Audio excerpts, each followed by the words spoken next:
Gold trusted gold buyers తాకట్టులో ఉన్న బంగారాన్ని విడిపించి ఈ రోజు ఉన్న మార్కెట్ ధరకే కొనబడును.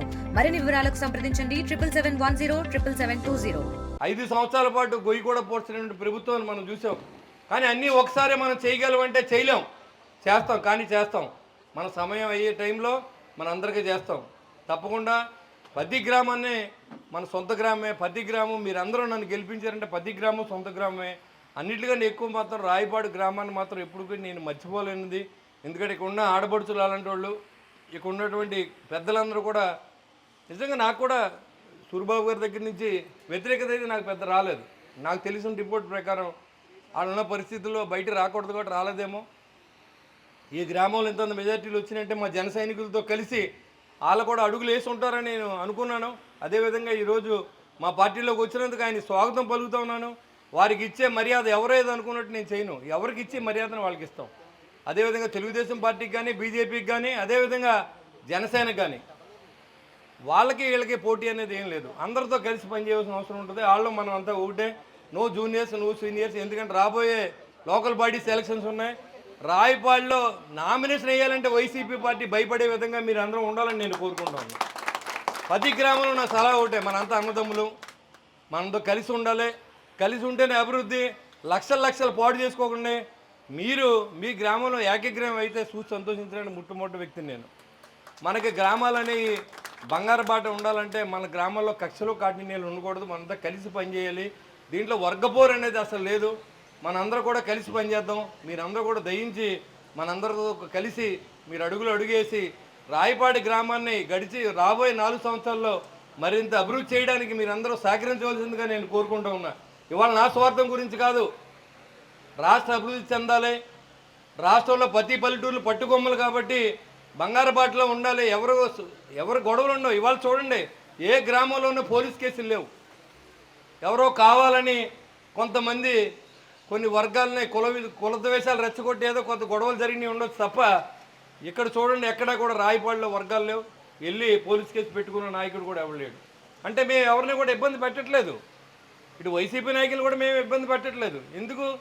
మనం గెలిచే వరకు రాజకీయం, గెలిచిన తర్వాత ప్రజాసేవ అనుకున్న వ్యక్తులకి మా కేసులతోనూ గొడవలతోనూ సంబంధం లేదు. ఎవరో ఏదో వాగుతూ ఉంటారు. వాళ్ళకి అందరికీ మనం సమాధానం కూడా చెప్పవలసిన అవసరం లేదు. ఎంతమంది చేసినా నరేంద్ర మోడీ గారి గురించి కూడా మాట్లాడతారు, చంద్రబాబు నాయుడు గారి గురించి మాట్లాడతారు, పవన్ కళ్యాణ్ గారి గురించి మాట్లాడతారు, మన గురించి కూడా మాట్లాడతారు.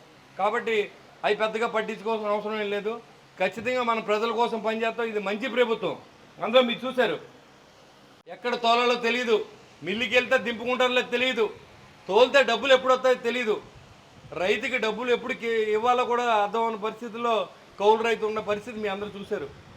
ఇవాళ మన ప్రభుత్వం వచ్చిన తర్వాత చంద్రబాబు గారి నాయకత్వంలో, ఇవాళ నాదెళ్ల మనోహర్ గారి నాయకత్వంలో రైతు తోలిన 48 గంటల్లో మన డబ్బులు ఇచ్చి ఏర్పాటు చేసిన ప్రభుత్వం ఇది. రైతులకి అన్ని చోట్ల యూరియా కరువు ఉంది. కానీ ఇక్కడ మాత్రం ఎక్కడ యూరియా కరువు లేకుండా చేసిన ఘనత మనకు దక్కుద్ది, మన ప్రభుత్వానికి దక్కుద్ది. ఎక్కడ కూడా బ్లాకులు అమ్మడానికి వీలు లేకుండా చేసాం. మీకు ఎవరు కావాలంటే యూరియా ఇస్తానని చెప్పాం. అదేవిధంగా నాకు ఫోన్ చేసి మన శివగాని ఉన్న పెద్దలందరూ కూడా ఫోన్ చేసి సంచులు లేవంటే సంచులు పంపించాం. ఆఖరి ధాన్యం గింజ వరకు కొనిపించే ప్రభుత్వంతో. ఇది మంచి ప్రభుత్వం కాదని అడుగుతున్నా. అయినా చంద్రబాబు గారిని విమర్శిస్తారు. మమ్మల్ని విమర్శిస్తే మీకు ఓట్లేరు. మీరు దోచుకున్న డబ్బు ప్రజలకు ఖర్చు పెట్టి తప్పు అయిపోయింది, మళ్ళీ మంచి పరిపాలన ఇస్తాను తిరిగితే వైసీపీ నాయకులు ఓట్లు వేస్తారేమో. కానీ నన్ను, పవన్ కళ్యాణ్ గారినో, చంద్రబాబు నాయుడు గారినో, నరేంద్ర మోడీ గారిని తిడితే ఆకాశం మీద ఉమ్మోస్తే మీ ముఖం మీద పడదు తప్ప మీరు సాధించి ప్రగతి ఏముండదని కూడా తెలియజేస్తా ఉన్నా. మీరు జన్మలో మళ్ళీ మీ పార్టీ వద్దని ఆశ లేదు. మళ్ళీ మీరు అదేంటి మర్చిపోవాల్సిందిగా నేను కోరుతా ఉన్నా. ఓ పక్కన మన ప్రభుత్వం పెట్టుబడిదారులు తీసుకొచ్చి ఇక్కడ పరిశ్రమలు పెట్టించాలి, మరి టూరిజం డెవలప్ చేయాలి, రాజధాని అభివృద్ధి చెందాలి. ఓ పక్కన పోలవరాన్ని పరుగులు పెట్టించాలని మన ప్రభుత్వం ఆలోచిస్తూ ఉంటే, మేము వస్తే మీకు రఫా మిమ్మల్ని కోసేస్తాం, మిమ్మల్ని చంపేస్తాం, మీరు ఈ రోజు కానీ పర్మిషన్లు తెచ్చుకుంటే రేపు మేము వచ్చి తీయించేస్తాం అనే విధంగా జగన్మోహన్ రెడ్డి మాట్లాడడం ఈ రాష్ట్రాన్ని దురదృష్టం కాదని అడుగుతా ఉన్నా. ఇవన్నీ చూసి కూడా వైసీపీ జెండా మోస్తున్నారంటే మీ బతుకేంటో మీరు అర్థం చేసుకోవచ్చు కోరుకుంటూ, మరి రాబోయే రోజుల్లో రాయపాడి గ్రామ అభివృద్ధిలో ఖచ్చితంగా జనసేన మోరు ఉంటుందని కూడా నేను తెలియజేస్తా ఉన్నా. మీరందరూ కలిసి ఉండండి, కలిసి రండి. రాబోయే రోజుల్లో ఈ గ్రామం అభివృద్ధి చేసే బాధ్యత నేను పూర్తిగా తీసుకుంటానని మీకు సెలవిస్తూ మరి ఇప్పటికే మళ్ళీ అక్కడ కూడా ఇవాళ మరి శివ గారి ప్రమాణ స్వీకారం ఉంది. మనందరం కలిసి అక్కడికి వెళ్దాం. తెలుగులో ఫాస్టెస్ట్ న్యూస్ యాప్ ఇప్పుడు కొత్త అవతారంలో 5 సెకండ్లోనే పూర్తి వార్తా సమాచారం మీ చేతిలో. సోషల్ మీడియా ట్రెండ్స్ మీ కళ్ళ ముందుకే live TV and voice search ఆప్షన్స్తో ఇప్పుడే డౌన్లోడ్ చేయండి. యాప్ లింక్ డిస్క్రిప్షన్లో ఉంది.